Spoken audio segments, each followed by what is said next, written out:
Yeah, because you know, it's honestly about maybe so.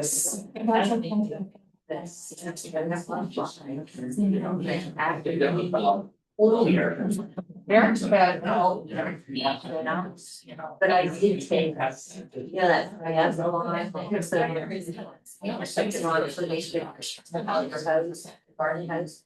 And place in my buddy's grass, so she's around and myself. That's what I need to keep. So I really had to right out.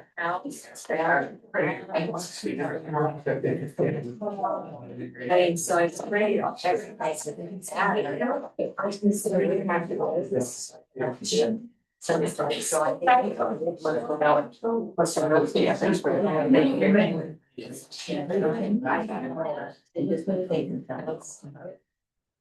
I know. I know. Well, I've been 2.5 hours. Did you?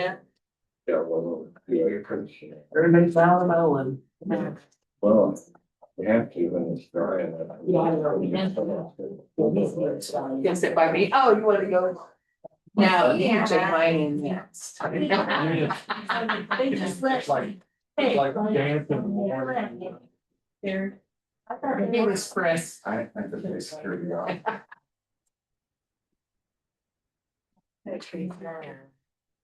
Thank you. I'm Teresa Hudson.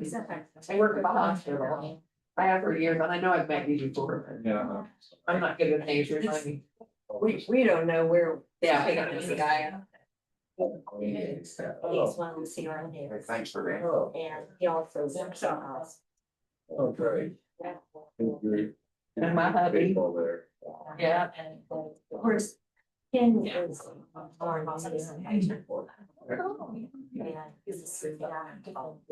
That's where I met you, sitting with the hospital patient. Oh, that's Yeah, that's where I met you. Sorry. No, you're fine, we're just yammering. You got time for this to start. Turn around. Did you ever, everybody's like that little.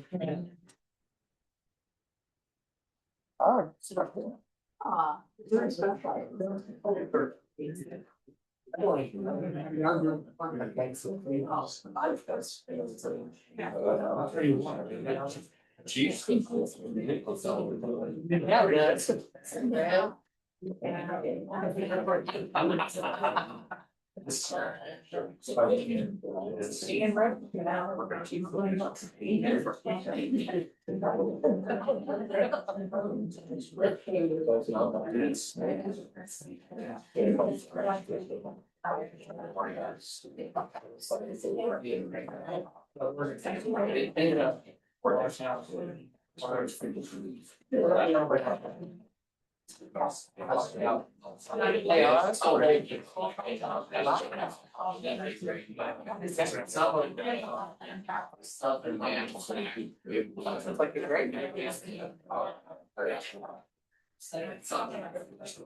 special.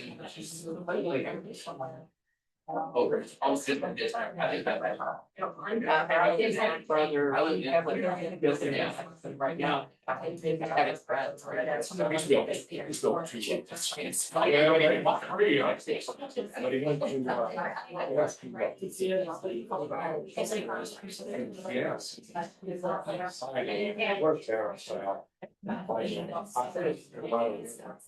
I'll tell you, you have to figure out now you have one to class. Well, those are people are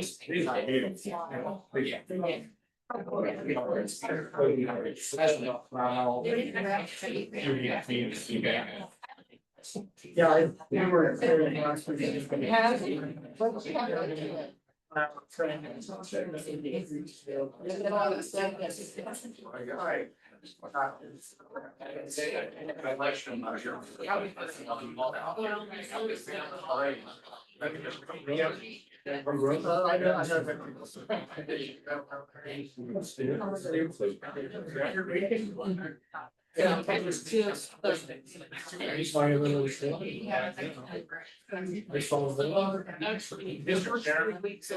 Mr. Chairman, it's 7 o'clock. At 7, we're gonna call the order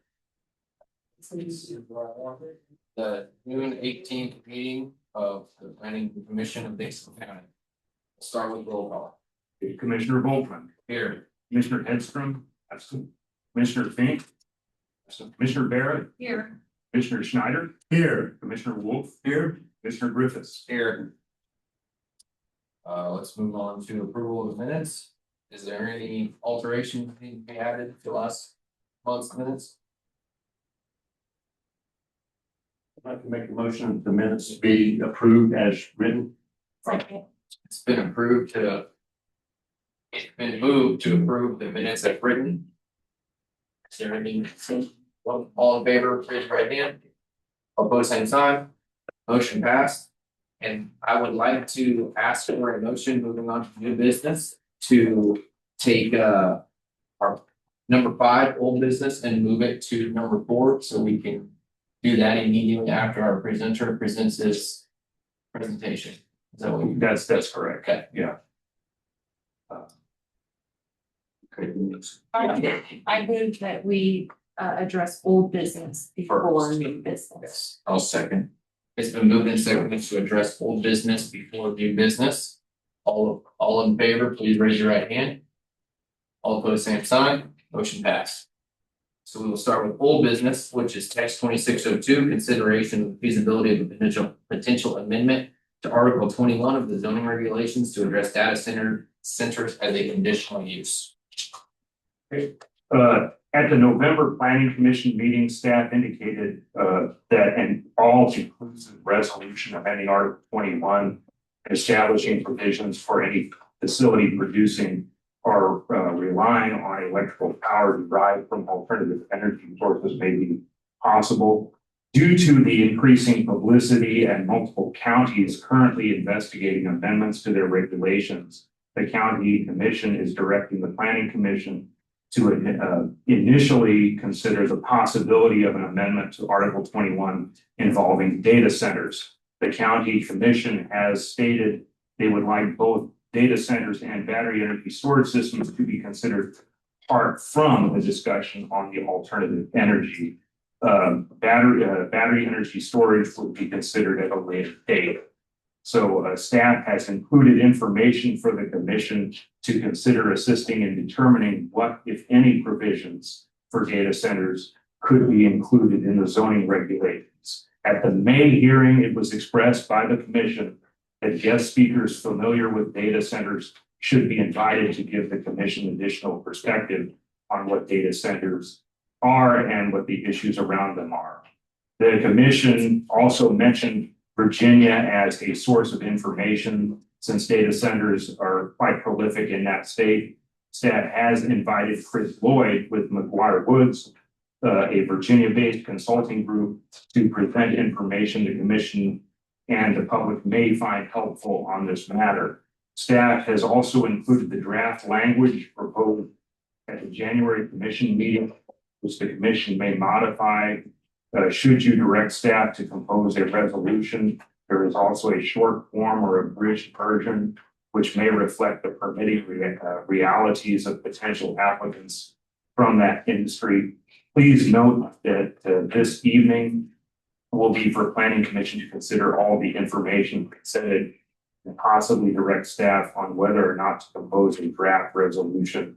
Public comment will be heard if a draft resolution is presented to the planning commission at the next public hearing. No public comment will be received this evening on this topic, but once the commission has considered the information presented by staff and the consultant, commissioners must come to a consensus on whether or not to address data centers in Article 21. The options available to the commission this evening are to either direct staff to compose a draft resolution with provisions allowing for data centers as determined by the commission to be considered at the next planning commission meeting. This would need to be published as consideration of a resolution which would allow for public comment. Recommend no change to Article 21 at this time. Recommend a resolution banning data centers. This would involve the county commission directing staff to compose a draft resolution, be advertised and considered by the planning commission at their next public hearing or whenever it's deemed appropriate. Or the fourth option is to table for additional information or deliberation amongst the commissioners. So with that, we do have Chris Lloyd available to present his presentation. That overview. Yeah. Chris? Sure. No, I appreciate it. Thank you so much for letting me be here with y'all this evening. We appreciate the invitation. I'm Chris Lloyd. I lead the infrastructure and economic development team at a firm called McGuire Woods Consulting based out of Richmond, Virginia. We're part of a big law firm. I'm actually at home this evening. I live in one of the Richmond suburbs. So my goal tonight is I'm going to try to go through this presentation about 20 minutes. It's kind of a data center 101, just introducing you to terminology and issues. It's not meant to be a pro or anti data center presentation. It's to really just familiarize you with kind of what's going on in the industry and then give you points to ponder as y'all think about what policies y'all might be embracing or how you're going to deal with the potential for data centers in Dickinson County. So with that, Mr. Chairman, is it okay if I go ahead and get started? Yes, sir. Is my presentation showing on y'all's screen? Yeah. Okay, great. So let's see here. It is not advancing. Just bear with me for a minute. There we go. So, with first starting with just so you understand the magnitude of what's going on with regard to data center development. Yeah, we can't hear it all. Can you turn your volume up? We're having trouble hearing you. Sure. It's as loud as it'll go. Can you Okay. hear me now? Are you there? Yeah, we're here. Okay. It may be, again, I've got it up as high as our volume will go. Yeah, yours will. It's coming through. Hit this real quick, Yeah. Well, no, I was saying this down here. I can hear y'all very well. Can you hit that? It might be. That's the one we need. Is that these? Yep. Okay. Yeah. All right. So, That's good. I know.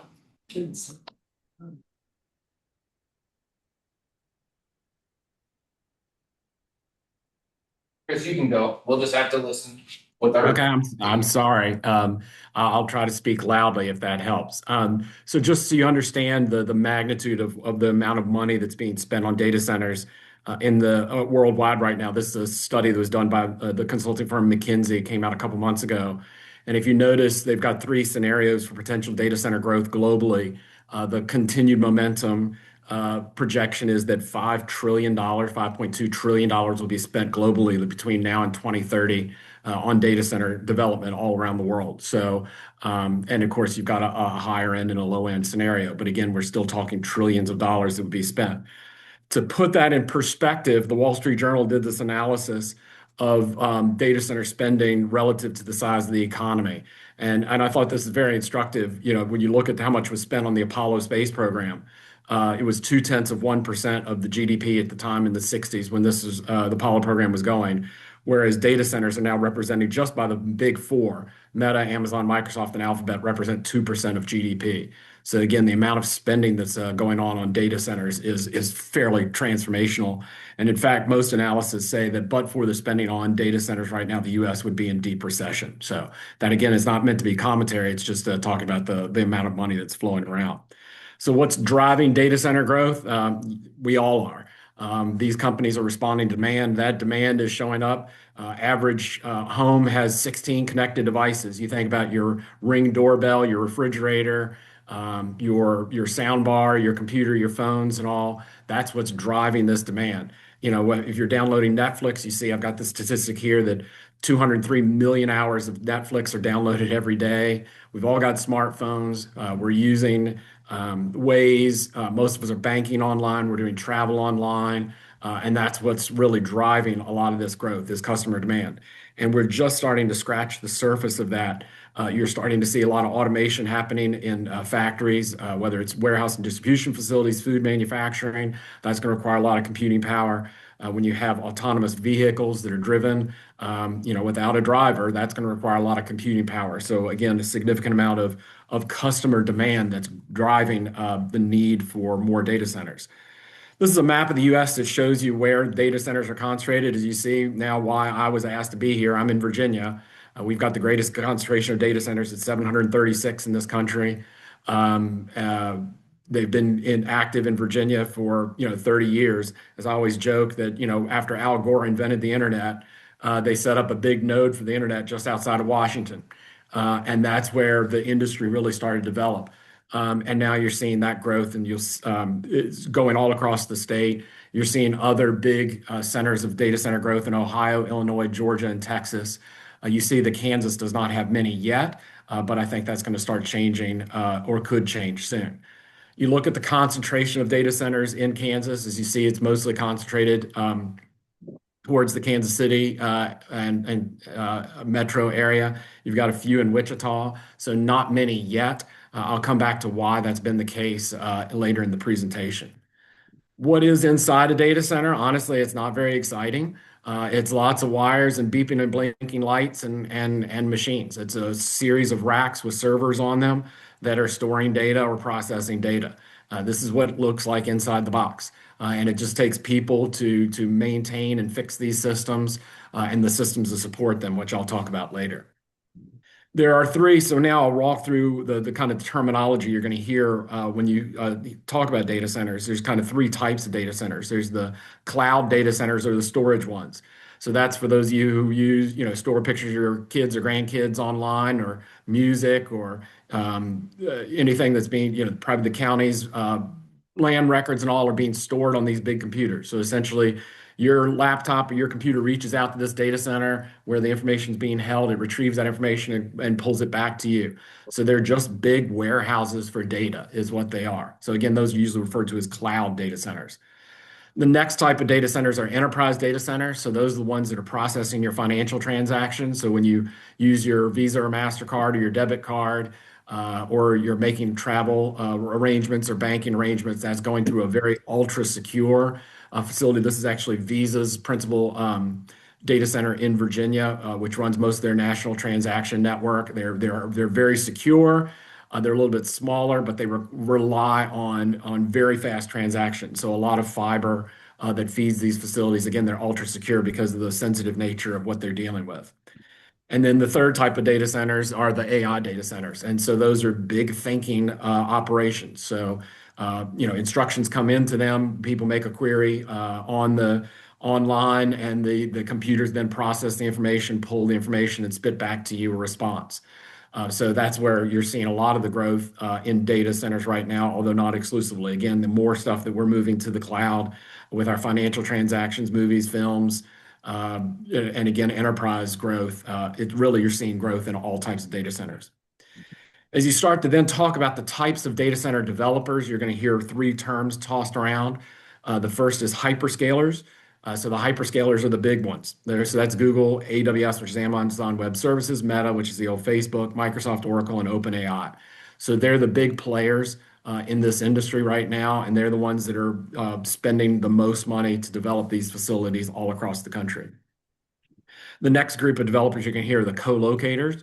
So that's these companies are the principals in that. So they are often either building a data center and then lease it out to one of the hyperscalers that I talked about earlier, or they essentially rent out like a self-storage unit. So they have individual racks or individual places in their facility. So they'll lease it out to, Bob's Florist Shop has a rack, and Doris's Car Wash has a rack, and the Bank of Smithfield has a rack. So they're leasing out space to people that are using it. So it's not just one single user the way it is for the hyperscalers. Or again, they're leasing them to the hyperscalers to use. So they're kind of a merchant kind of concept. You then have developers that are going around. The more reputable ones are companies like this, Tract and Cloverleaf, which go out and acquire land, get it zoned appropriately, and put utilities in place to get data center space ready. And then usually they put it on the market to one of the big co-location companies or the hyperscalers who will come in a few years later to develop the land. You'll notice I did not put in here, which another classification of data center operators, and that would be the crypto people. Those are not the kind of data center operators you necessarily want in your community. They're not the ones that are creating jobs or making long-term investments in your community. So that's just something to think about as you think about the policy aspects of this. You look at some of the incentives that have been used to attract data centers across the country. And the principal incentive that most states use, the states in blue use, is a sales tax exemption on data center equipment. Just like if you have a manufacturer in your community, most likely they have an exemption under the state sales tax laws for their manufacturing equipment because, of course, the end product is taxed. Many states have adopted data center sales and use tax exemptions to attract data centers. The reason Kansas doesn't have as many as other states is Kansas just adopted its exemption last year. So it was one of the last states to adopt the data center sales and use tax exemption. And so that's why you haven't seen as much growth in the state as you have the concentration that you have seen in other states. People ask about Virginia. Virginia is, of course, the greatest concentration of data centers in the world. This is a piece that was put together by the data center industry that talked about the amount of investment that occurred last year in Virginia. Almost $80 billion in Virginia was spent on data center development with about $9 billion of economic impact. And it's not just concentrated in Northern Virginia. We're seeing a huge concentration of data centers here in the Richmond area. But you're particularly starting to see them in the rural parts of the state, which would be out in the western part of Virginia or along the southern border with North Carolina. So you're seeing large data center complexes coming into areas that have industrial parks with 2, 3, 500, 1,000 acres. There's one that's been announced in Danville, Virginia, which is right down here, an old community that was wiped out about 30 years ago when their textile mill closed. And they developed an industrial park, and a stack, which is one of those co-locators I talked about earlier, is in the process of buying 3,000 acres to put $100 billion of data center projects on that site in Danville, Virginia, which is the heart of rural Virginia. What data centers do is obviously they are very expensive facilities to build, and therefore they generate a great deal of property tax revenue. These are some examples of some communities around Virginia and how much property tax revenue they're generating from these projects. Loudoun County, which is the Northern Virginia community near Washington Dulles Airport, that's again the largest concentration of data centers in the world. Loudoun County last year collected nearly $1 billion of property taxes from data centers. I live in Henrico County, which is one of the main suburbs of the Richmond area. We have a large concentration of data centers near the Richmond Airport, about 20 miles to the east of me. They last year dedicated $60 million to create an affordable housing fund. Mecklenburg County is one of those counties on the southern border of Virginia, right next to North Carolina. They're a community that used to be a large agricultural and timbering community. A lot of that got wiped out by NAFTA. They welcomed Microsoft into the community a few years ago. Microsoft bought several hundred acres and built a series of data centers in the county. They now have, and I actually need to update this slide, they now have the lowest property tax rate in the state.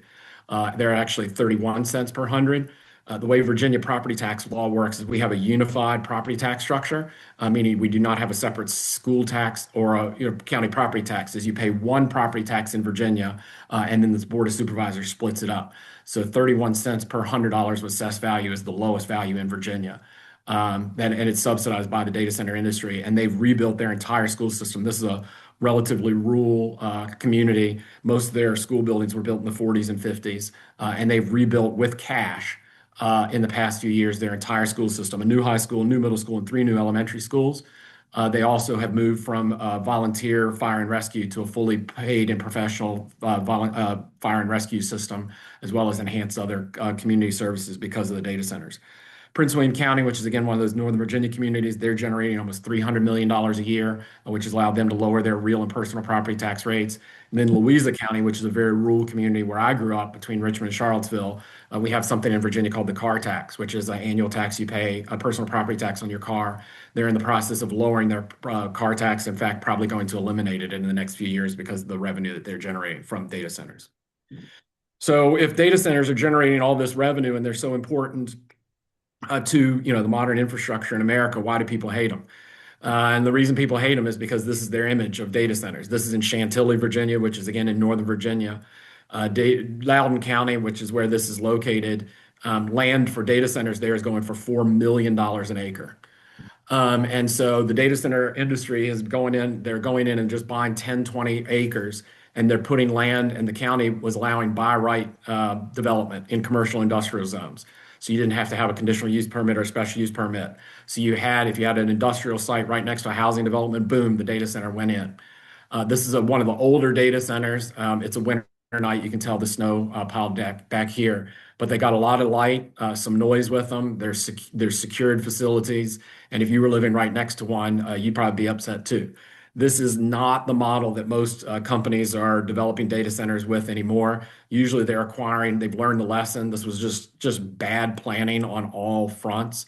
Most data center companies are now coming in and buying several hundred acres and putting the data centers in that with a lot of buffer and setback within that larger tract of land because they learned the lesson of what went wrong in Loudoun County. There are a couple of essential elements for data center operations, power being the number one, and it's not just to run the chips so they can do the processing, but as you all know, with your phone or your computer, if you leave it on too long, it gets very hot. And that's because of the electrical process going on. So most of the power that's used in a data center is for the cooling of it. You either use a cooling system, either an air-cooled system or a water-cooled system. So data centers, again, rely on power for the cooling. Again, they use a lot of power to do that, or they use water for that. They do have some wastewater discharge, but it's not significant. You obviously have to have fiber to generate to connect these data centers to people that use them. And then because data centers have to run 24/7, they have generators that are hooked up to them, just like they are hooked up to a hospital or a school or whatever, that kick in if the power goes down. Now, the amount of water, the amount of power, and all are impacted by the type of the data center and the use that's going to be there. So it's going to be a little bit different whether you're a hyperscaler or a co-location company or something like that. So a lot of people are concerned that data centers are driving up power rates in the country. I'll first be very clear that yes, power rates in this country are going up across the board. Much of that is driven, people are confusing causation with correlation. So we have data center growth happening at the same time our power rates are going up. A lot of the reason the power rates are going up in this country is because not only is the cost of fuel going up, given the invasion of Ukraine by Russia, that's driving up natural gas prices, but the cost of nickel and steel and copper and all the elements that go into the transmission network are going up. So that's what's been driving most of the cost increases, as well as policy considerations are made in this country over the last decade where we're closing a lot of our coal plants and replacing it with more expensive power. But if you actually look at this map and you think back to the map that I showed earlier, where power rate or where data centers are clustered, this is again the Washington Post did this analysis looking at the change in electricity prices relative to inflation, and you look at the hubs that I showed earlier of data center growth: Virginia, Ohio, Texas, Iowa. They're not seeing, relative to the normal rate of inflation, they're not seeing a lot of increase in electricity prices. Although, again, I cannot deny that electricity prices are certainly going up, but it's not necessarily exclusively driven by data centers, which is what some people allege, but certainly prices are going up. And you see where prices are going up is particularly in the transmission, the distribution, just because we didn't invest in the grid for a long time. We let our infrastructure fall apart in this country, and now to replace it, it's very, very expensive. People are concerned about generators. As any of you who have a personal generator at home or have been near one, when it kicks in at a hospital or a school, you know they can be noisy. Those do have to be tested every once in a while because you need to make sure that they're going to work when the grid goes down. You can deal with a lot of the issues from noisy generators by putting them in a hush house like this. Those generators are regulated by state environmental quality agencies regarding the emissions. But it is certainly, as with any industrial commercial function, there is noise that comes along with it because of the generators. The next thing people are concerned about is the amount of water that's used by data centers. This just puts it in perspective of water consumption in the U.S. Agriculture each day uses 118 billion gallons of water in this country. Beef production in this country, and I love a hamburger just as much as anybody else. Beef production is 21.2 trillion gallons per year.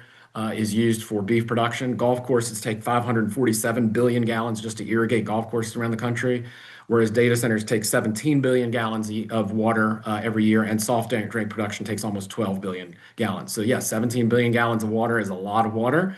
But then again, to put it in perspective, just for your information, it's relatively small compared to some other uses of water in the country. You can also reduce the water by picking what type of cooling system you use in a data center. The ones that are more water intensive is what's called the open loop system, where water comes in either from a well or usually from a municipal system. Water is run through pipes in the building that cools the building down, and then the heat is evaporated off. That is very water intensive. You can also use a closed loop system, which just takes in a bit of water at the beginning and it continues to recycle through the system with the heat, again, through an exchanger being bled off here. You do use less water, but it does require more electricity to run those systems. So again, you've got the trade-off here between water or power use. Some people are concerned that data centers don't create a lot of jobs, and that's generally true, particularly relative to their amount of square footage. You usually have about 50 to 100 jobs for every 250,000 square feet of data centers. You think about what a distribution facility or a manufacturing facility would have for that kind of square footage, it's going to have a lot more jobs. But they do create a lot of jobs during the construction cycle. The complex that I was talking about in my home county here in the Richmond area, they're going to have 4,000 workers every day there for the next 15 years building those data centers. The average wages in these data centers are anywhere from $75,000 to $90,000 a year. And that does the number of jobs. There's also a lot of indirect and induced benefits of spinoff from that. The types of jobs that are created in data centers are mostly for people that have either a high school education or a community college education with a credential or certification. It's usually not people with four-year degrees, although there are some technicians or engineers that are necessary for it. But these are good paying jobs for people with credentials and certification. So it's, again, not one that a four-year degree is necessary for.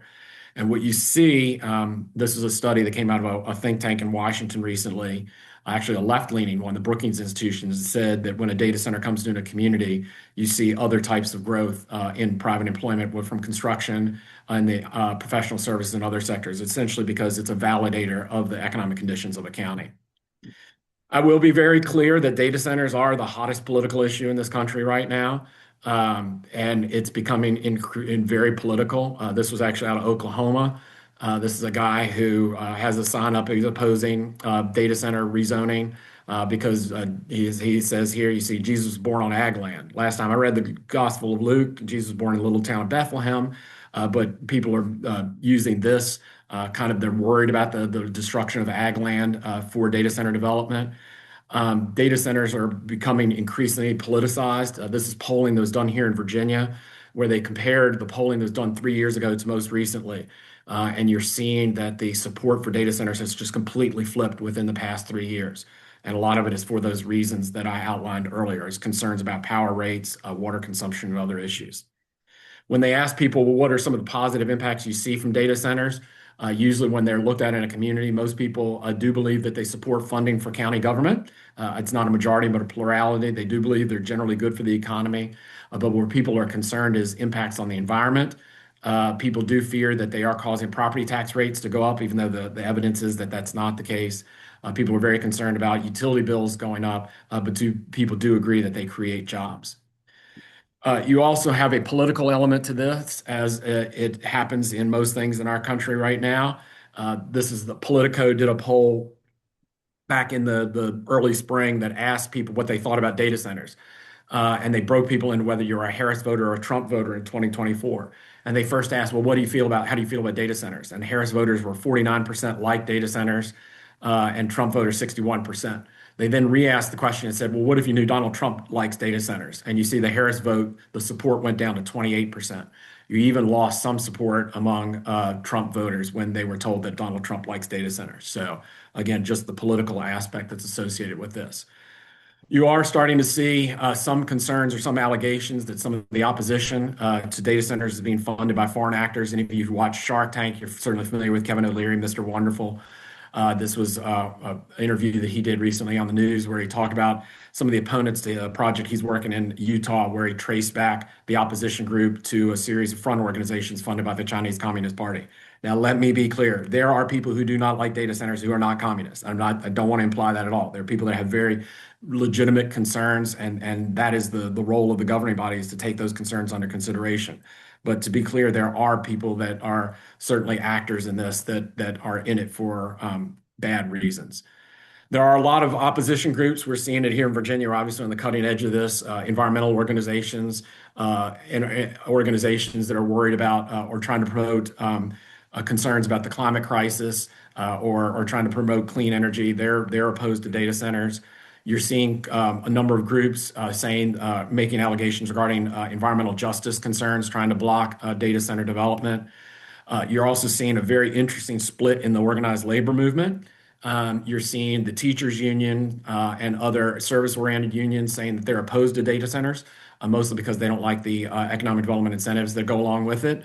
Whereas you're seeing other groups, this is our Speaker of the House, is the one that's in the suit standing on the left-hand side there. And you've got union members from the trades are coming in saying that they want data centers because it's creating a number of jobs for their union members. So that's a very interesting split you're seeing in the organized labor movement around data centers. Again, you are starting to see, like I had here, the opposition to data centers. Again, it's not only some of those foreign interests that I talked about that are national security risks, but this is something that came out from the American Energy Institute that also is pointing to certain hedge fund people in Europe that are funding some of these opposition organizations. So in close, what are some of the potential benefits of a data center? Again, we've run through a lot of these. The impacts on a community are relatively low.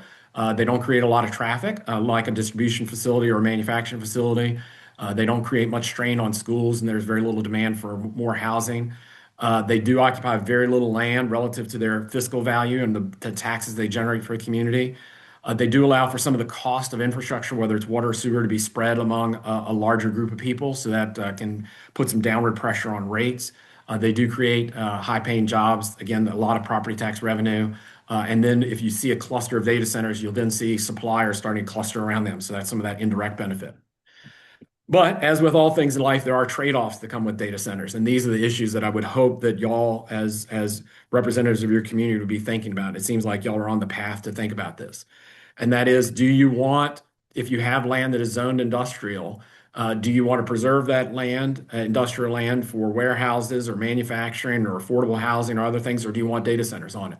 So that's why the conditional use process may be a way to go, because then you're giving direction to the market to decide, or you're telling the market where it can be and where it should or should not be. As with all development, but particularly people are worried about it with data centers, is, what if these things close in 10 or 15 years? I don't think data centers are going away anytime soon, but with all development in a community, you should be thinking about, well, what's the exit strategy? And how's that land going to be redeveloped if that company moves or closes or goes away? That's just prudent planning by a community. You need to decide whether, as a community, you want to offer any local tax incentives for data centers. The state obviously already provides that sales tax exemption that I talked about earlier. But you do see some communities, if they want to attract data centers, they'll offer a property tax abatement or other incentives. Again, that is a community conversation that has to happen. If you do decide to allow data centers in the community, they do generate a lot of revenue. And so it would be good to build a consensus in the community about how you want to spend the revenue. Do you want it to use to lower taxes? Do you want to rebuild your school system? Do you want to use it for public safety? Do you want to create a trust fund for affordable housing? These are the kind of decisions that y'all, as elected officials and appointed officials, need to be having. Do you want just one data center and you're done, or do you want to allow multiple data centers in your in your community? That, again, is part of the discussion you need to be having. You need to think about that if data centers are going to come in, how do you align your career and technical education programs and your community college programs to generate the workforce for those facilities? Again, it would be my recommendation that if you do allow data centers to come in, that you don't put the money into operating expenses of government, that you do it for one-time projects or special projects, because the money that can come in can vary a lot year to year based on assessment valuations. You are doing the prudent thing now by thinking about what zoning and planning policies you want to put in place with regards to buffers, setback, noise, lighting, and proximity to other uses. And let me be clear, it is okay to do that. to have standards. It is much better to a potential data center operator to come to a community and they say, hey, we want 200-foot setbacks. We're only going to allow them, they've got to at least be a half a mile from parks or recreational facilities. They'd rather know the rules of the road going in than be hashing it out while a project is under consideration. Or if y'all make the decision as a community, we don't want them, then make that clear. They're going to go somewhere else because the amount of growth that's happening in data centers in this country and around the world. But companies would rather know up front. You got to think about if you do allow data centers, what's your ability to permit them at the local level? How do your electrical inspector? These are very complex facilities. So do you want to think about hiring outside expertise to help with the permitting process? And then if you do have a large complex of data centers, where are you going to house all the construction workers for this? So that's everything that I have. And I didn't know, Mr. Chairman, if you wanted to allow some of your other commissioners to ask questions, I'd be happy to take some if they had any. But that's up to you, Mr. Chairman. Go ahead. Got any questions for Chris? On the way to sit down, get on here. I have a question. Chris, it's Barb over here in the corner. Yes, ma'am. You mentioned a couple of times industrial area where the data centers are located near the airport. There in Virginia, what does the community look like? Where are those data centers? You showed the picture next to the housing, but tell me a little bit more about that. Right. Yeah, that's a mistake that Loudoun County made. What you're now starting to see as they're spreading around the rest of the state, they're usually in a county designated industrial park. That's usually several hundred to several thousand acres, where the community has made the decision decades ago. We're going to allow industrial growth to happen in this place. And they've started to put the infrastructure in place, and whether it's going to be a warehouse or a manufacturer, or auto parts manufacturer, an aviation manufacturer, or whatever, they've designated this is where we want economic development to happen. And so the area that's here near the Richmond Airport was a technology park that had been designated. It was actually a dummy airfield to fool the Germans not to bomb the Richmond airfield. That was built by the federal government in the 40s. And then the state took it back over. The county bought it from them and turned it into an industrial park in the 90s. That's where the data center growth is going in here. In my home county of Louisa, which is between here and Richmond and Charlottesville, there was an industrial park next to the county reservoir. That was an expansion of the existing industrial park that was there. And they also have land that's next to Louisa County, has one of our 2 nuclear plants in Virginia. So it's close to the nuclear power plant. The one that I talked about in Danville, that's a 3,000 acre site that had been designated by the community about 20 years ago, that they said, this is where we want industrial growth to happen. And so they'd come up with covenants and restrictions on exactly, again, setbacks and all that needs to be done with regards to noise and lighting and security. They had set standards.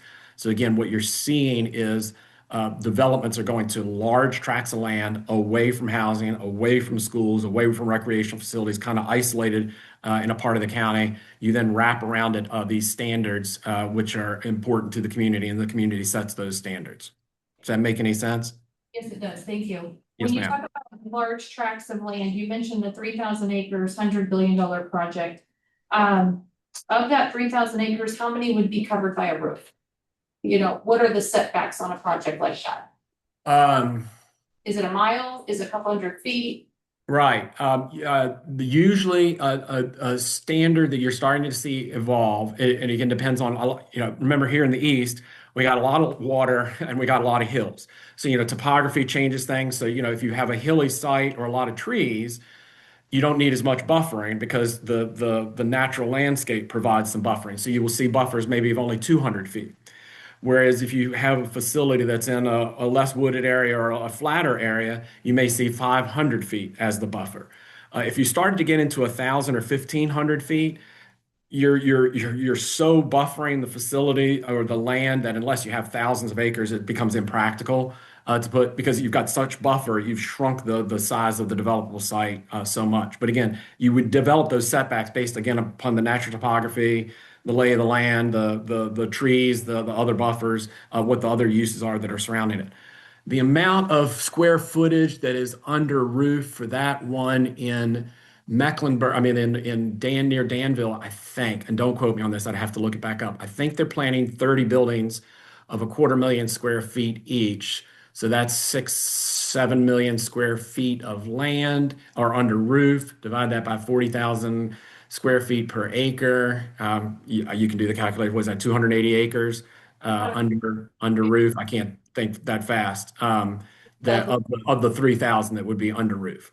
And then obviously you're going to have parking, so that's impervious surface. So of the 3,000 acres, you'd probably have development impact on a third of it. And then a lot of the rest of it are for setbacks and buffers and for other uses. But again, I'm pulling that off the top of my head. So the terrain here is not wooded, not hilly, or flats, little soft rolling hills. What metrics are they using to determine setbacks? Sure. Usually, most people, usually it's a visual standard. First, do you want them to be, how close are they to other neighbors and other uses? The other standard is a noise standard. And what most people are defaulting to, what I'm seeing around the country, is that you want the decibel level to be 55 to 60 decibels at the property line. And so you then set the set of the property, where it adjoins the next parcel. So you don't want it to exceed 55 to 60 decibels at the property line. So you then do the setback, you look at the sound profile of the building itself and what it will generate. And then there's some sort of formula that is used to see, well, once you look at the topography and whether there are trees or not, you then figure out the setback so that you can, how much do you need to get for the sound to be washed out so that it becomes, 55 to 60 decibels by the time you get to the property line. Do you understand what I'm getting at there? Yeah, where do they get 55 to 60 decibels? I don't know honestly, I don't know the science behind it. I think it's most people, 55 to 60 decibels is equivalent to a normal human conversation level. 30 to 40 is a whisper. 50 is, a quiet conversation. 55 to 60 is a normal human conversation or background noise. I live a mile from Interstate 295 here in Richmond. And so, the background noise coming off the interstate, that's probably 40 to 50 decibels.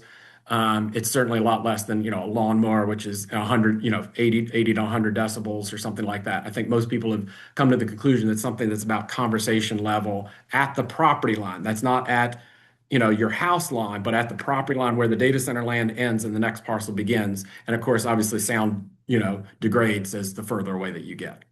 But again, that's when I'm seeing local ordinances that talk about what a noise standard would be.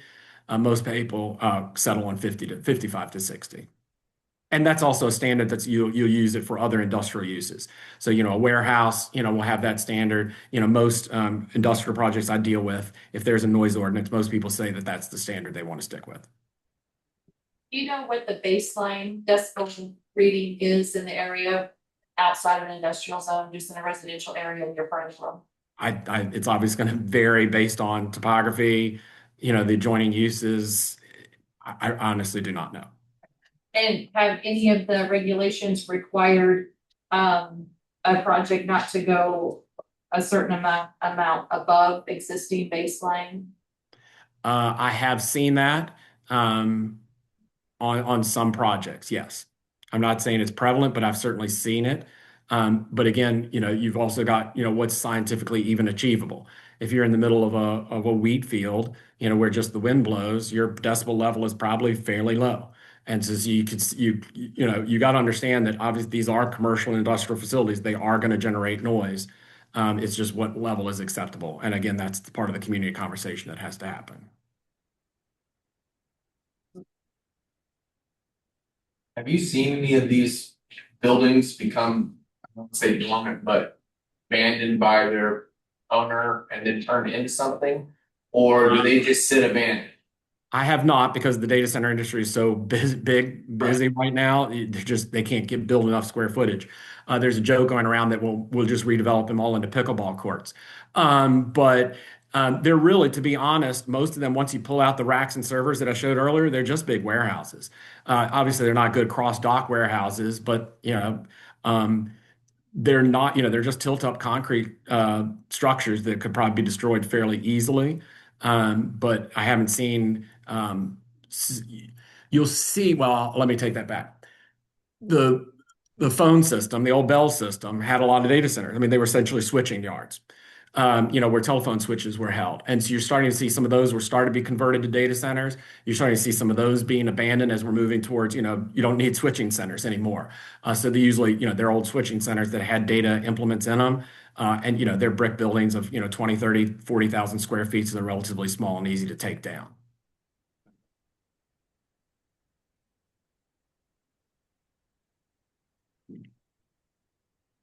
I do have, if it would be helpful for y'all, I do have copies, and I could send it if y'all would find it helpful. I've got copies of, and I may have sent them. If not, I can resend copies of some data center ordinances that communities have passed. If y'all are looking for some models to consider, of just ones that I think are fairly that, in fact, it's my home county of Louisa where I grew up.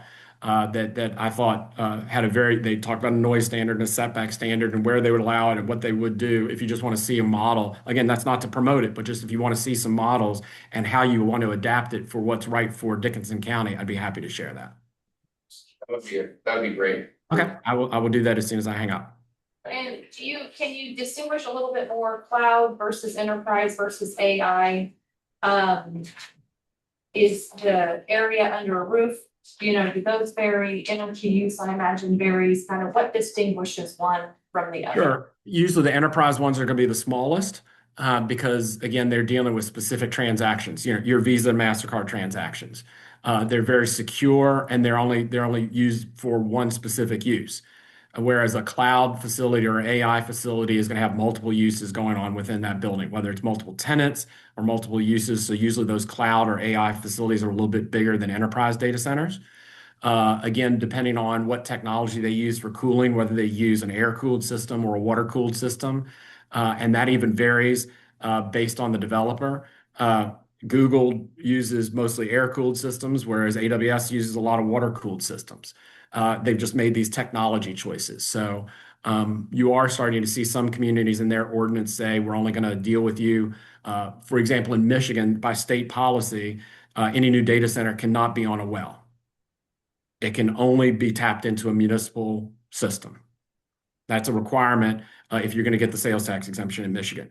You're starting to see some communities say, we only want you to use closed loop systems. Now, again, remember I said closed loop use less water, but they use more electricity. And what you're really doing if you're using more electricity is you're just pushing the water use downstream because obviously it takes more water to generate more electricity, as we all know, unless it's solar or wind. You're starting to see some of those trade-offs being incorporated into some of the policies that local governments are adopting. I noticed on one of your, your slide for the data center cooling, the open versus the closed loop. Are you seeing companies build their own energy center? Like looks like on this, I know it's not a nuclear reactor, it's the steam. Right. But are they starting to do that, or is that something that's they're not even considering?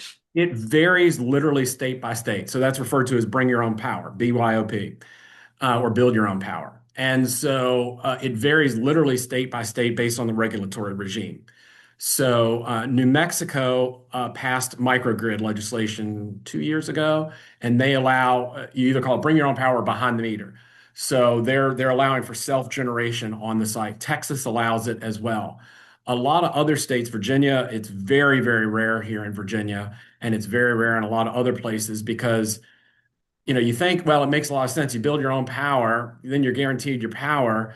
But then if you're the incumbent, but you still want backup because in case your power goes down, you want to be tapped into the grid.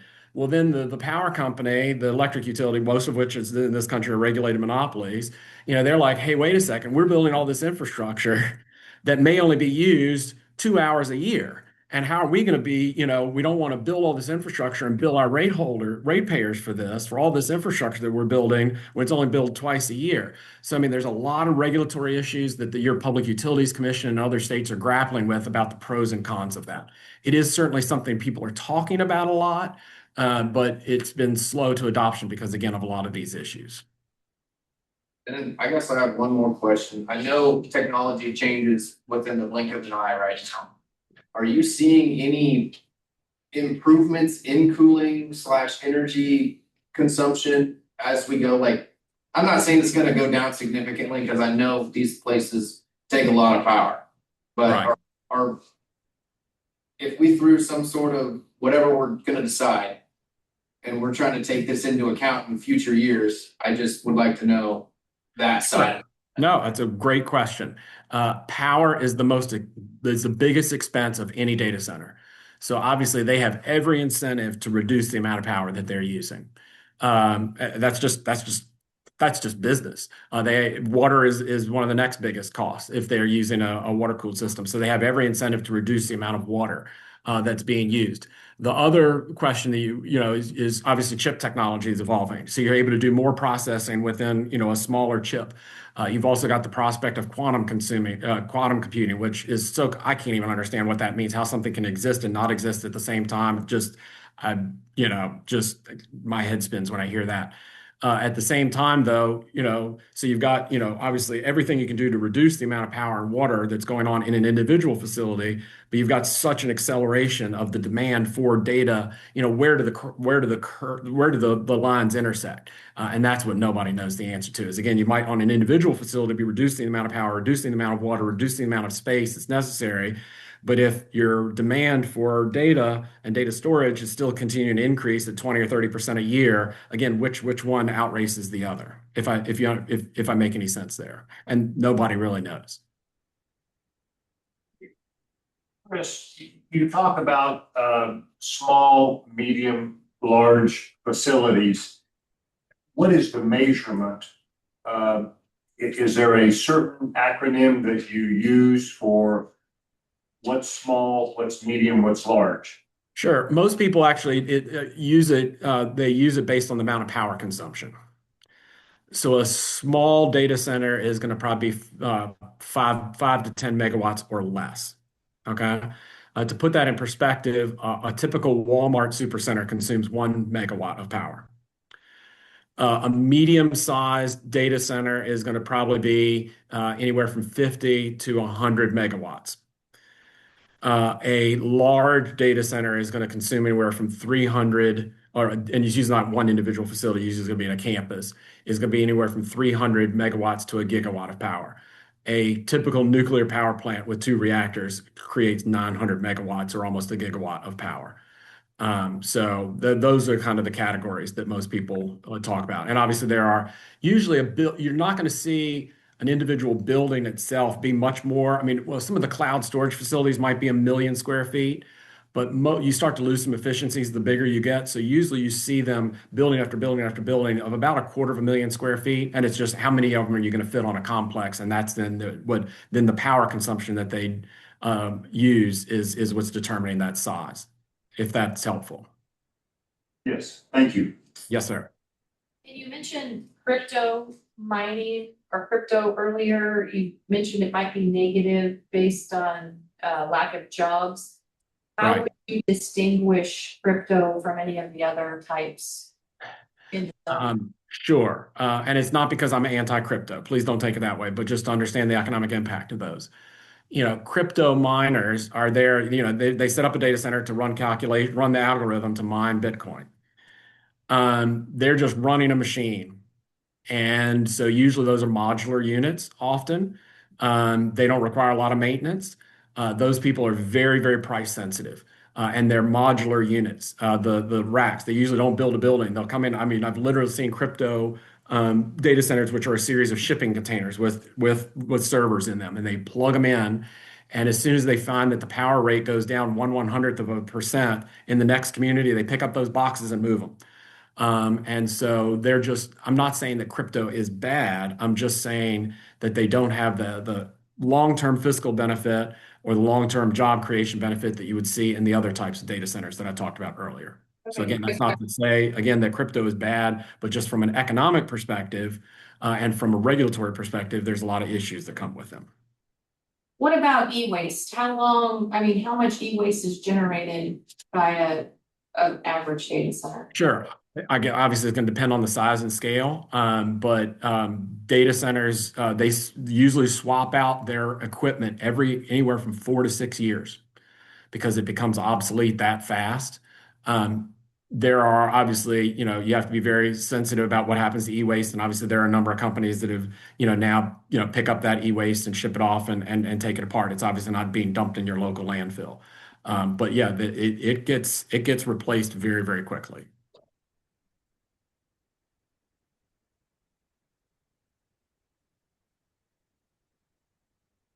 Chris, this is Tim Hamilton. I just had a quick question for you about, Yes, because sir. I know Virginia is being more urban and suburban. Do you know of any examples in Virginia of these being placed on agricultural zone plans?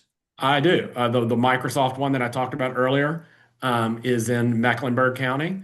Mecklenburg County, well, it's it's the second largest land area in Virginia, so that's a county of 600 or 700 square miles.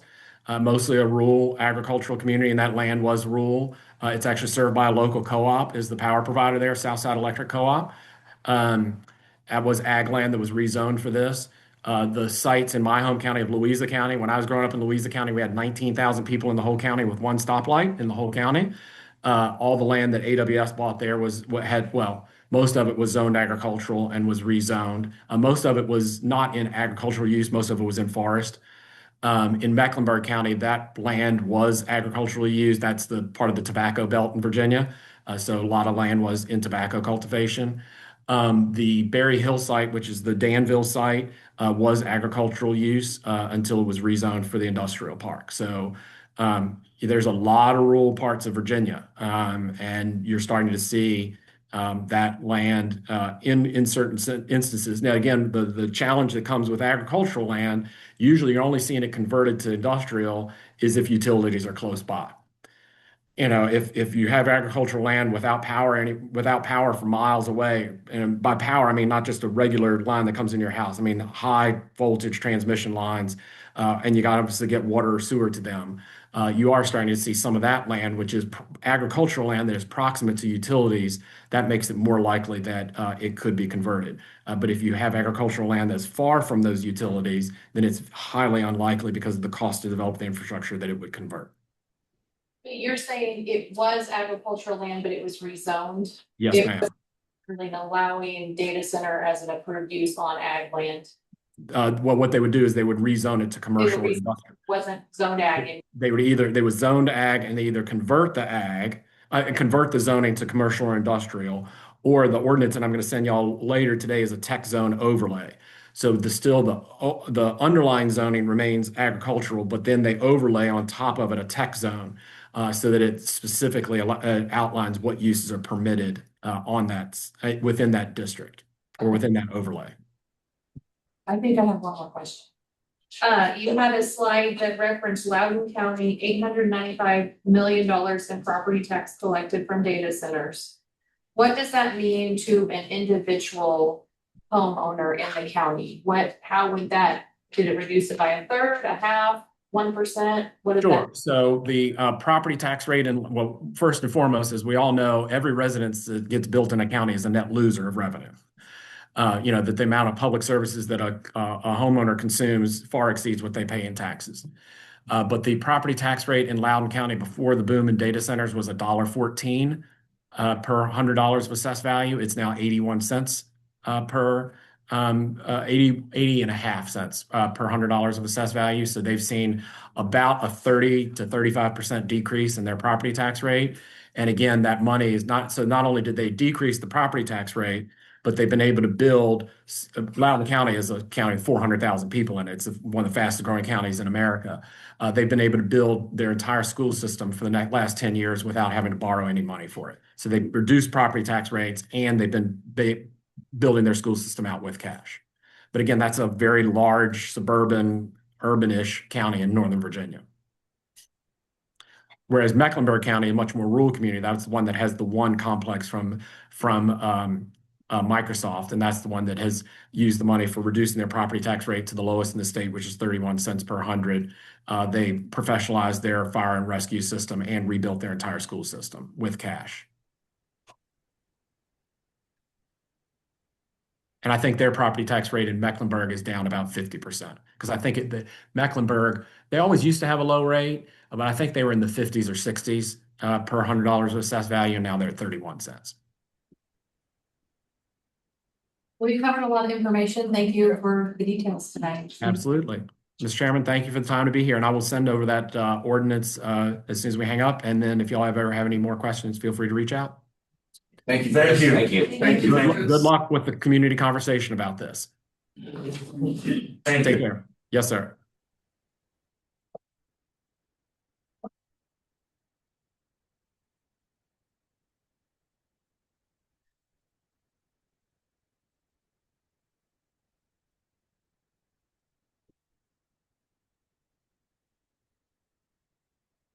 Discuss.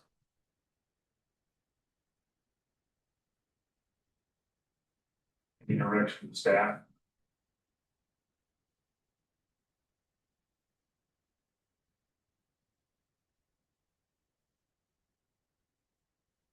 Very helpful. Yeah, a lot of information to think about. I think, I mean, I would like to dive in more into water use, it was a lot of information, I personally would like to table it and review more, noise is something that's come up, that it's a concern, with how he described it, it's in a very industrial use, which would be a potentially big change, to as the county looks today.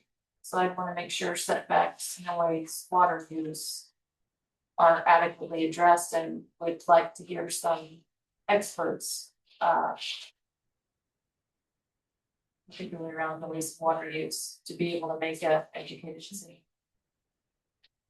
It appears that data centers are in our future.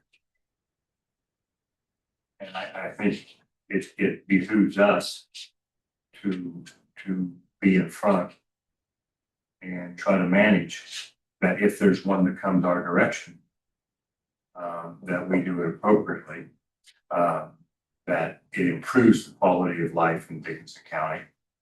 Doesn't hurt it, doesn't undermine it. I'm not saying that I'm for a data center, but I'm saying I think it's inevitable. I really do, at least in the near future. Did you see the article, Elon sending data centers to space? Well, data centers in space or on the ocean floor. Okay? Think about cooling in space or cooling on the ocean floor. So, not saying that that's in our lifetime, but I think it's our job to consider, to look deeper into it. Tim, if we were to draft something, and I'm not saying what we're going to do today, but if we were to draft, can we determine what size goes in?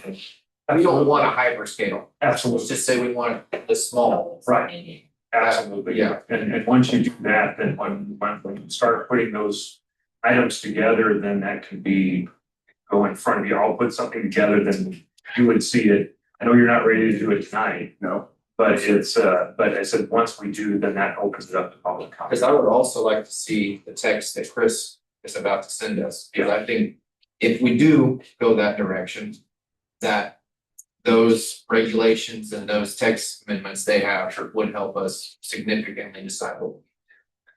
I personally am not directing a draft resolution yet. Yeah. I think No. it's gather Mhm. the example resolutions from Chris as well as other sources we can find.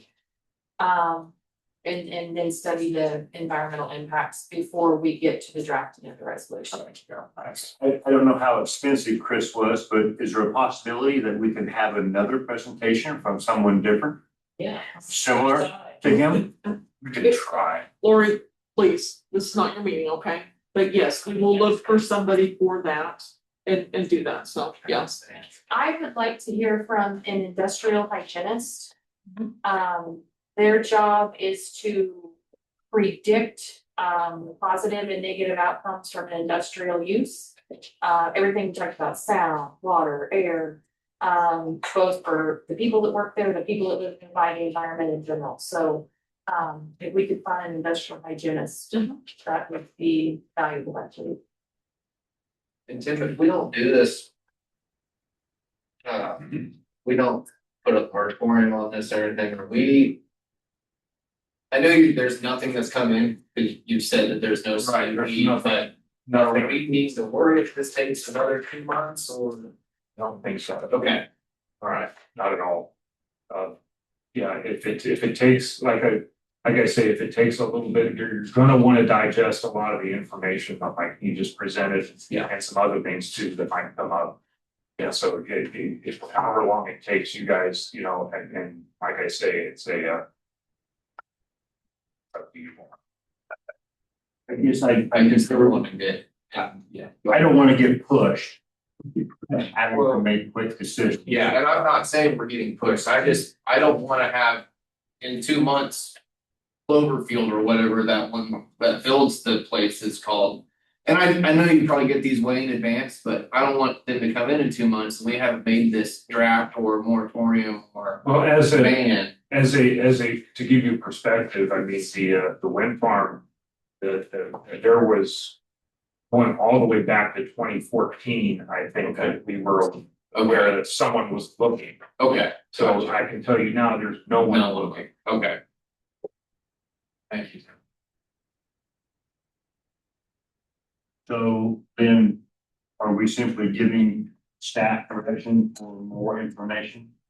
I think that's what it is. Yeah, that we're tabling until we get more Yeah, information. yeah, You need a motion for that? please. I so move. Mr. Chairman, I move that we table TXT 2602 and direct staff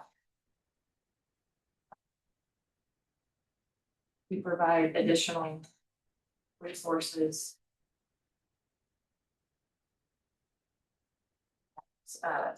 Scheduled industrial hygienist to discuss environmental.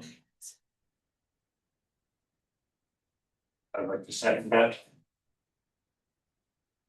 And moved and seconded to table text 26-02 and direct staff to provide additional resources and schedule industrial hygienist.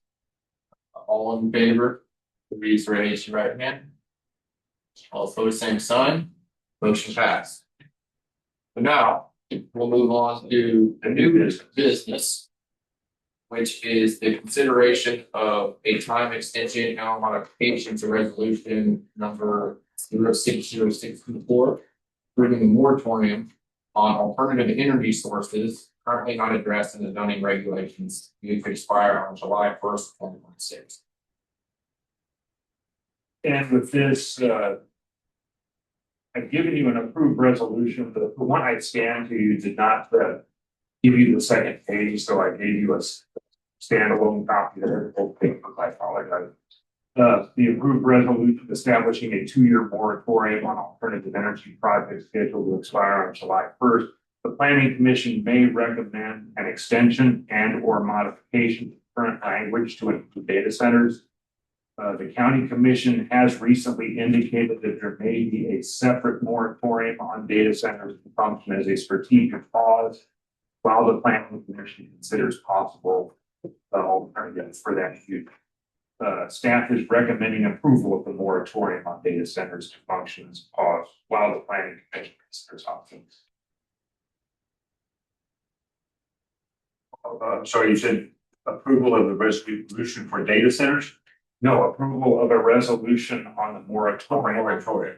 Yes. It does not include data centers. Either one. It could be, you can either say that the current one that is due to expire can be extended. You recommend it with the data centers included, or you can have a separate one for that, for the data centers only, and have them considered as two separate. Yeah.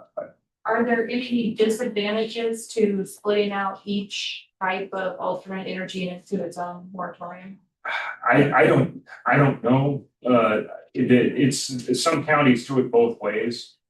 And it's just depends on what you fancy. You know. I like this resolution as it's read without the data center. And So that would cover solar.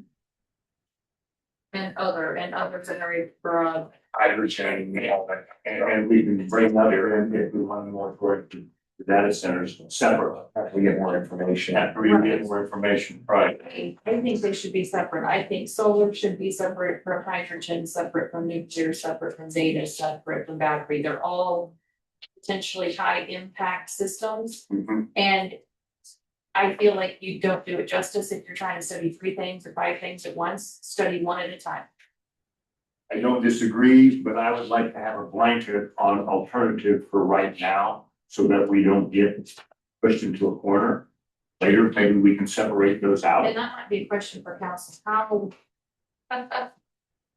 Jennifer, chime right in here. Yeah, I was ready to Yes. speak up. I'm Eric Martin, county councilor, and was prepared to answer that question. So you obviously, there's precedent for what I understand to be a 2-year moratorium on, Yeah. what we've described as renewable energy technology. And on the spectrum of legal defensibility, the more you can bolster the record for your reasonable grounds for establishing the moratorium in the first place, the better shape you're in. So, we just heard the pros and cons of data centers. And those are going to be distinct from the pros and cons of other technologies. There may be some overlap, but as you noted, Commissioner, they are distinct. There's nothing inherently wrong with combining them. But I think on the spectrum of legal defensibility, of course, the shorter the moratorium, the more defensible it is, and the more fact specific in terms of the grounds for which you're establishing the moratorium, the more defensible it is. Ultimately, in the event of a legal challenge, the court would look at, was it an arbitrary decision? What does the record say to support the findings that were relied upon? There is a record, presumably I wasn't here in 2024, there is a record to substantiate the current resolution. It's up to you to decide whether those criteria are still present and justify an extension or continuation. And I think what you've described, I'm not advocating for any particular outcome, but I think what you've described as taking action on a potential extension of the current moratorium is reasonable. I would say that to the extent you can put a finite duration on it, that is better. You're always better coming back and reevaluating it as opposed to just a perpetual, we're never gonna think about it again, because things do change. And then as staff presents you with the additional information, the resources that you've requested on the data centers, you can make an independent finding on the merits of a moratorium on that subject.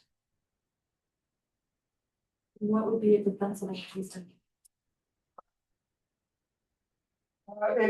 It's up to you to decide, but it ultimately needs to be grounded in what you perceive to be protection of the public health, safety, and welfare. And that can take into consideration anything really that you perceive as relevant. Typically, that would include aesthetics, property values, public input,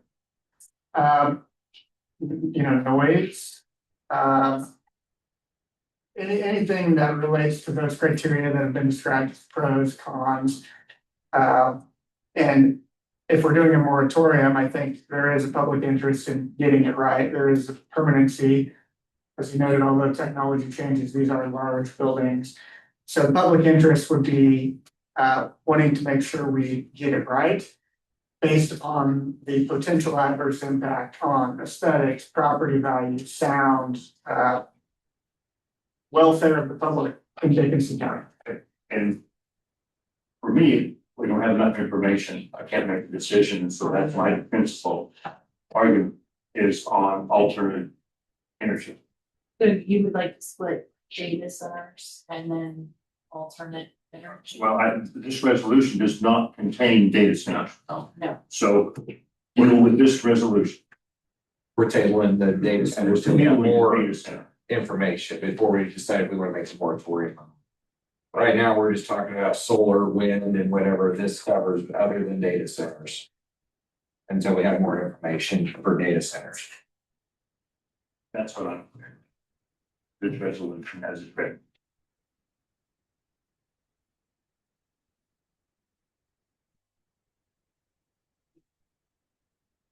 more specific than just solar and others.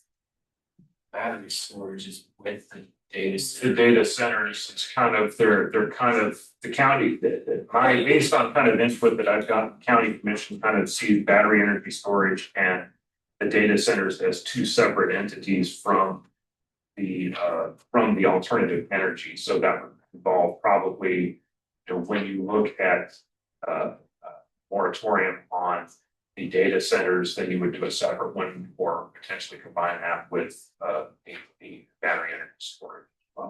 Not to muddy the waters, but I would like to keep the separate data centers separate from battery. I see that, agree. I see that huge. Yes, I absolutely I see battery is really huge, yes. so I'd like to keep that separate. That's just me. I'm just wondering, you know, it doesn't say alternate energy in this resolution. That's a term that's come around in the past, 6 months or so. So I was just trying to line out in my head, what is solar and what is other? Anything? I mean, It would be hydrogen, nuclear. And those are the first two that come to mind unless there's something else that comes along that we don't know about. Commercial solar and other large scale renewable energy technology development. So other large scale renewable energy technology. Just cover everything else. Yeah. Right, so like we could say, I don't know, something comes in that's brand new and be like, no, that's not, that's under our moratorium. Yeah.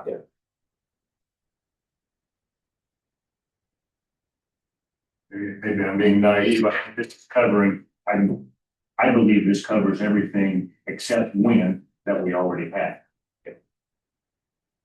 Is that? If we did this resolution and let's say a new one,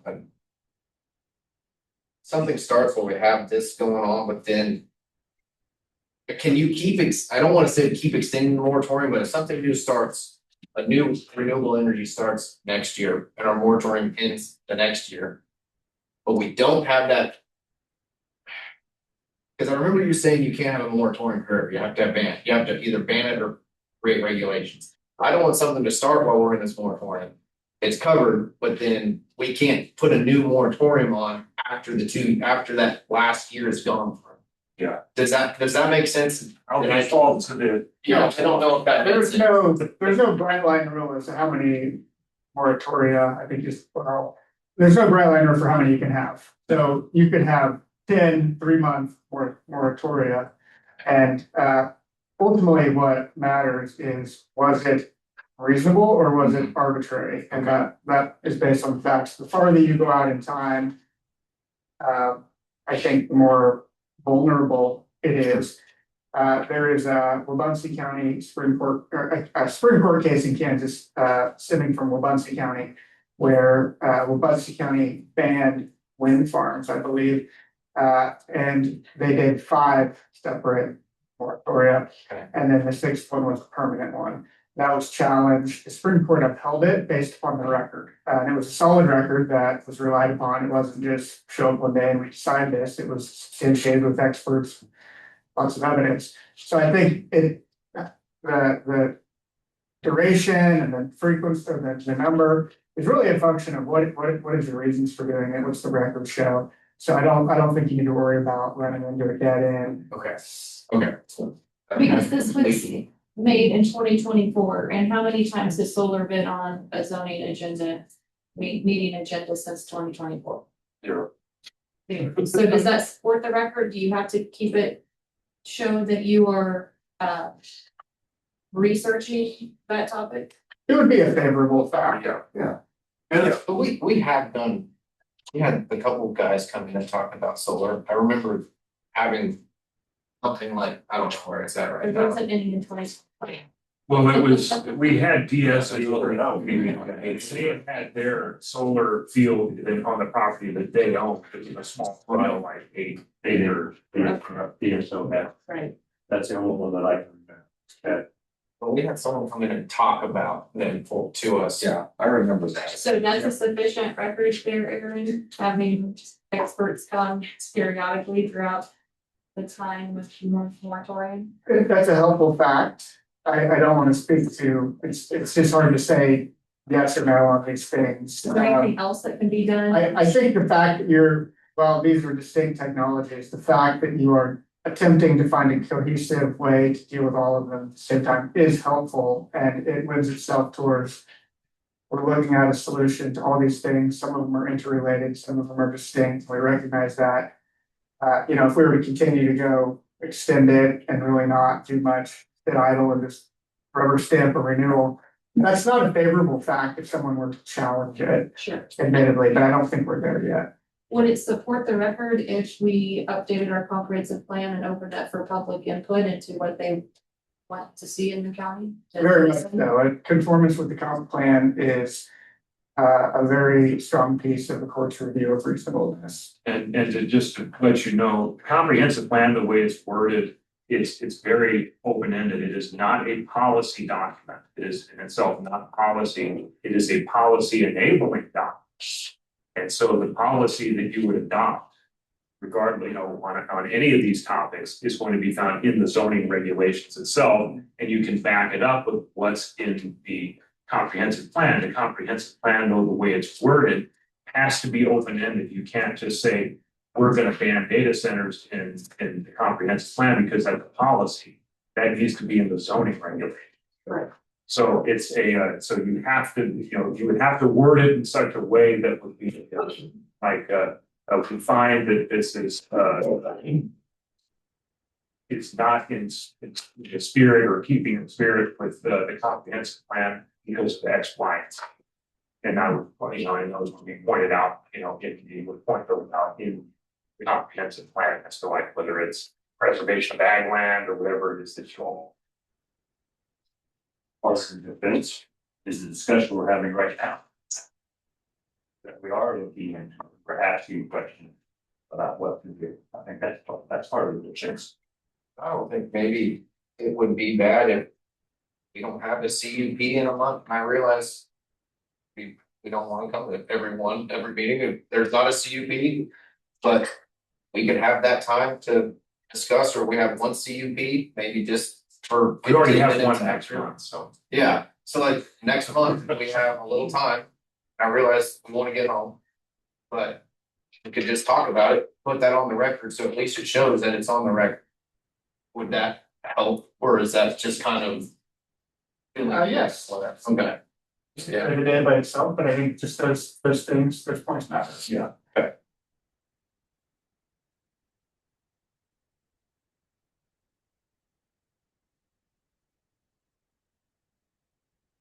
I would like to make a motion that we accept resolution number 060624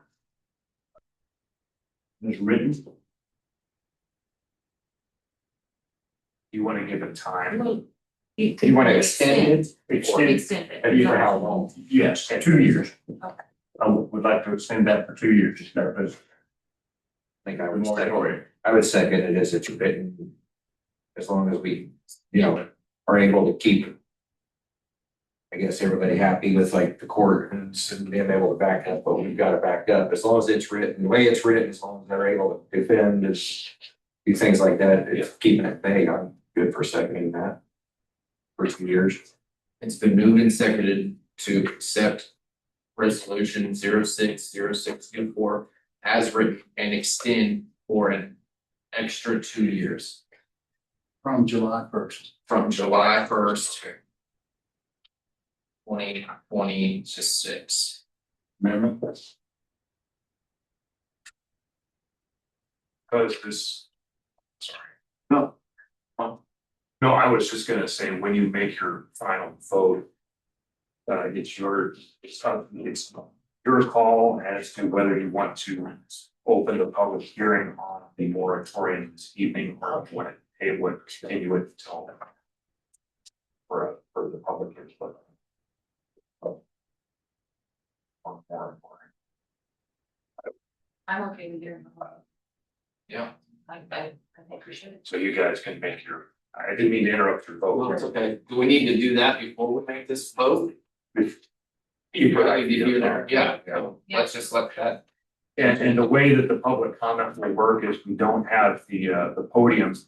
So if you just stand where you're at and just give me your name and address. As you open. And I'm clear. It's on this the public comment is on this resolution. Not on data center. Right, not yet, not the data centers, not yet.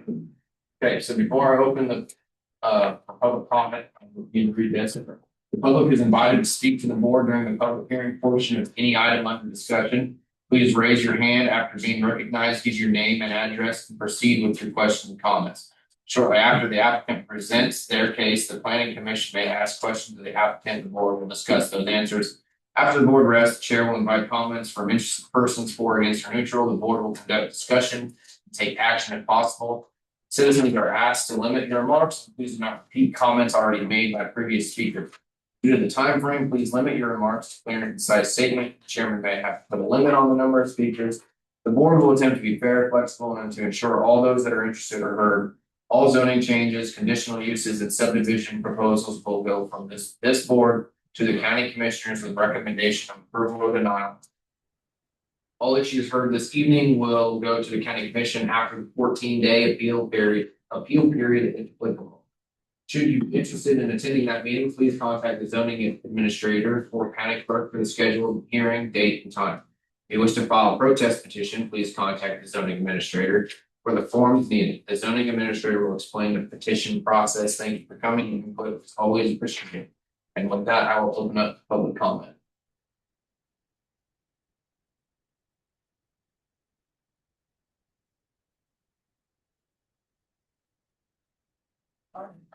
So we have Roy Hambright, Chapman. Now since 1874. Family has. So if this is such a good thing, why are we doing this? Okay, so like I said, I think a lot of study needs to be done, whether it is or is not a fit for Dickinson County. And I don't like how the urgency we were being pushed on our other issue. We didn't even have it to bed, and we were listening to data center sales. So if it's a good thing, let's take our time and study it. The topic is the resolution on alternative energy.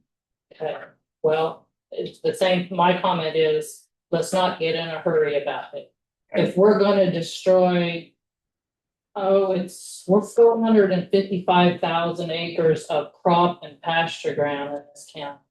Of the 545,000 total acres. So you gotta add all the residents, the towns, the water. There's not a lot of land that isn't agriculture. We're in an agricultural corridor from Columbia, Missouri to here. We are a research center of agriculture. We have agriculture industry. Let's study this. Let's not hurry it. If we have to hurry it, there's something wrong with it. And it will be obsolete before it's even built.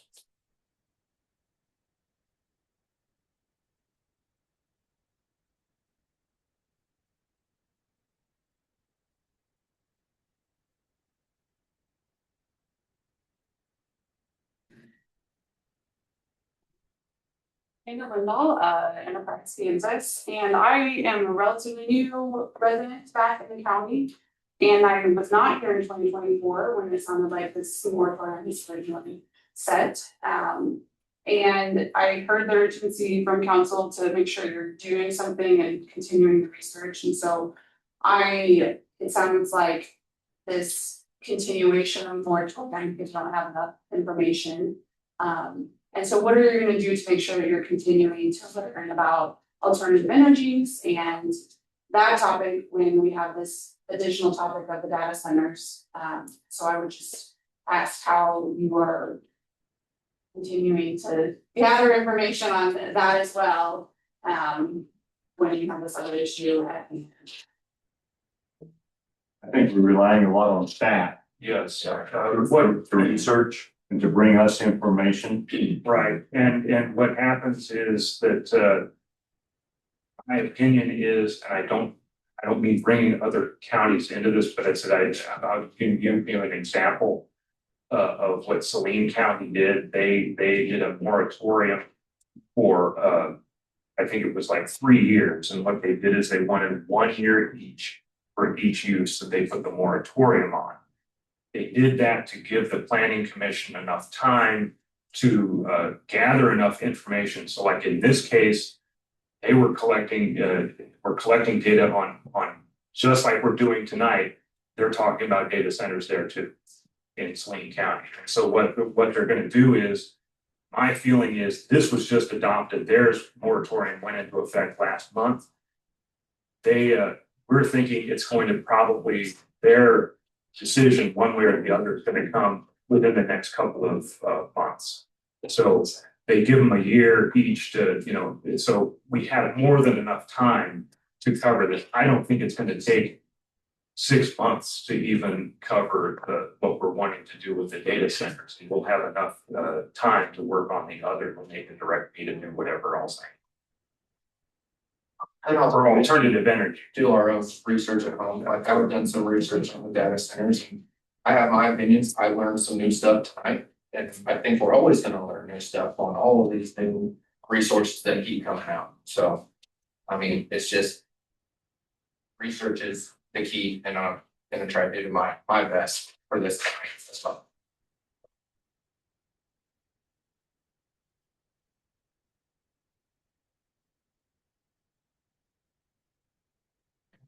I said, there's no more public comment. Mr. Chairman, Yes, sir. we asked you folks here tonight, and if we can ask, did most of you folks come for the data center? Yeah. Yes. That's not happening tonight. That's just what I'm saying. I'm just saving the time here, but, like, I think it's time. yeah. If we do a draft, well, maybe not. Yeah. If we look at the. Yeah. Close the public. What? I did. Oh, not yet. Yeah, I'm sorry. I was getting close. Yeah. Yeah, go ahead. Mr. Sherry Johnson Enterprise, I just wanted to say that, Whatever up here. when you have a certain topic. To me, whenever I've been here to view the different alternative energies, it's always been one-sided. Somebody said, we've heard the pros and cons tonight, we just heard the pros, I didn't hear any cons. So I guess I just wanted to say, I feel like if you're not gonna open it up to the public to vote for our opinion, like something big like that is, well, I'm not supposed to talk about that. But the big ones, if it's gonna affect quite a few people, I'm not sure why you don't have a public vote. But also, like, why you don't get both sides, a huge person on here against data centers or negative. See what I'm saying? I guess that's what I would like to hear, whenever the meetings is both negative against big important people, not just us. And those that are, somebody like him. He's very impressive and it sounds pretty like over, but I just don't know. I've heard a lot of things. But anyway, I'm back to the data center, so I'll shut up. I did want to say, I'm Kara Crane from Chapman. He was untruthful because he made it sound like the popularity for the data centers had increased. But when you actually look at it, it's decreased the popularity among the people that lived around it. So I wanted to make that clear because I didn't know if anybody else caught that. And that was a lie that he made. And so I just wonder why we have to think that we have to have any of these renewable energy sources in this county.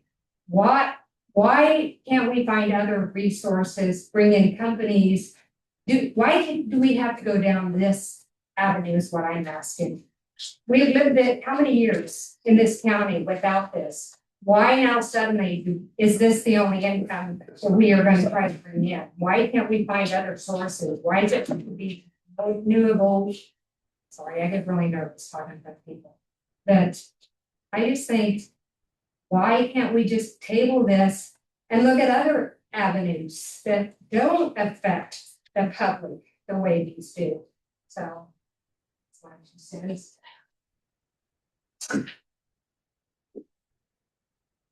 Eric, can you address, public input, where are the points of public input in the whole planning and regulation process?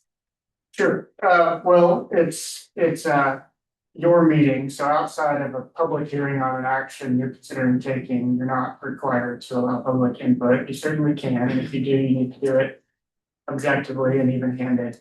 However, there are certain roles you fulfill that you do need to allow public comment on, and those would be the ones that you have a public hearing for.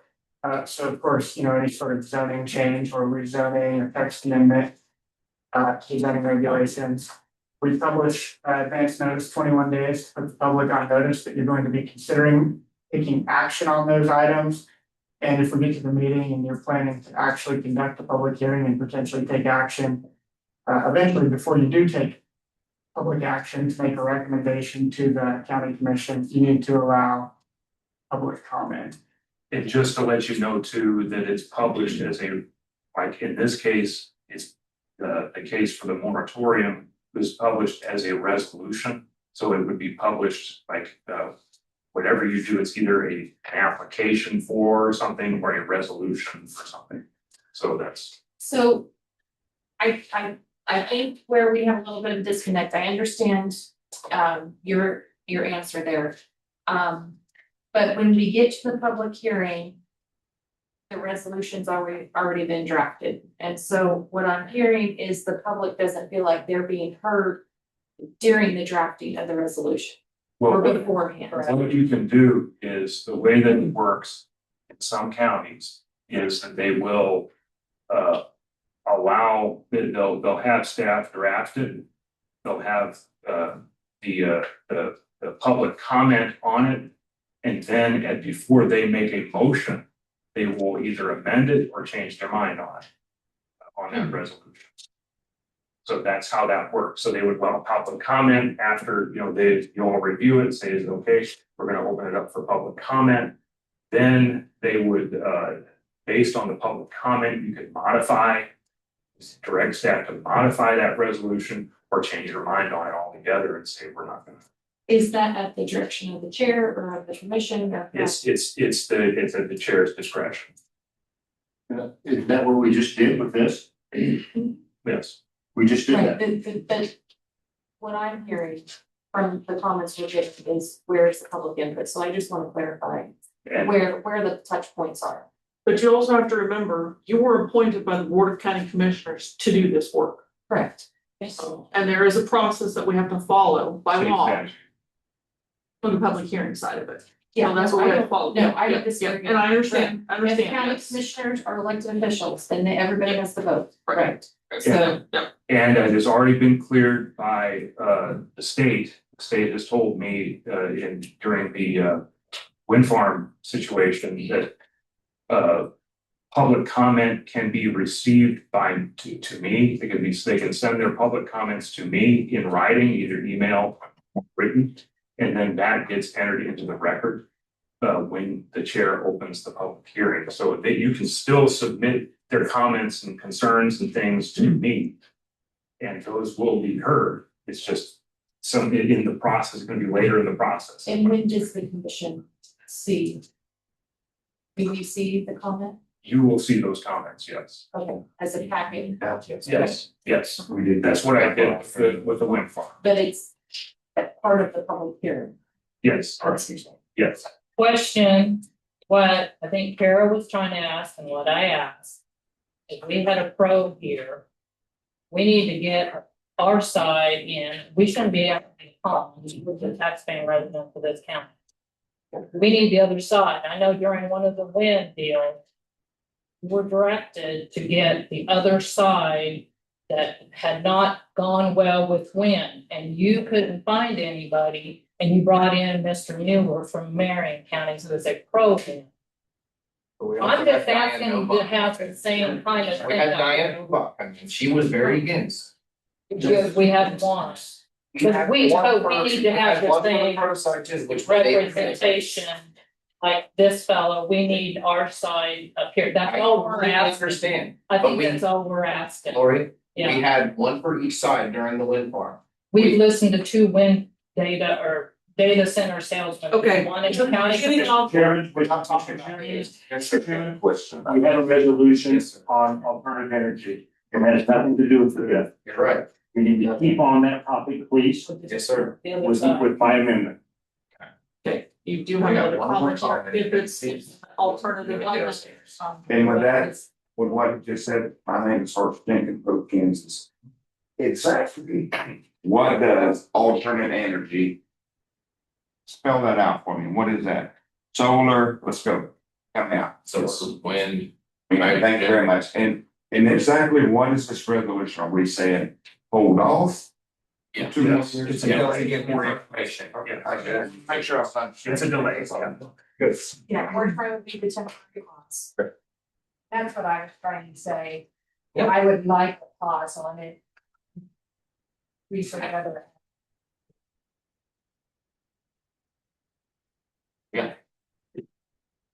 My name is Ken King. I live in Dickinson County for over 50 years. Regarding the proposed resolution, on these, I'm totally for it. You guys do it, and I applaud your efforts that you considered doing that, because it does not mean that we wouldn't, that you guys and everyone could be looking at alternatives, so forth, and studying them. But it just makes a positive statement. There's no rash decisions, steamroll. And I applaud you guys for those things. Thank you. I think with that, I will close public comment. And we have a motion. Yes. Oh, sorry. It's been moved and seconded to accept 06024 as written and extend for 2 years from July 1st of 2026. All in favor, please raise your right hand. All opposed, same sign. Motion passed. Since we don't have Mr. Delaney, we will move to adjournment, which will be next month, July 16th, 2026. All in, is there a motion for adjournment? So moved. Then moved and seconded to adjourn today's meeting. All in favor, raise your right hand. Opposed, same sign. Motion passed.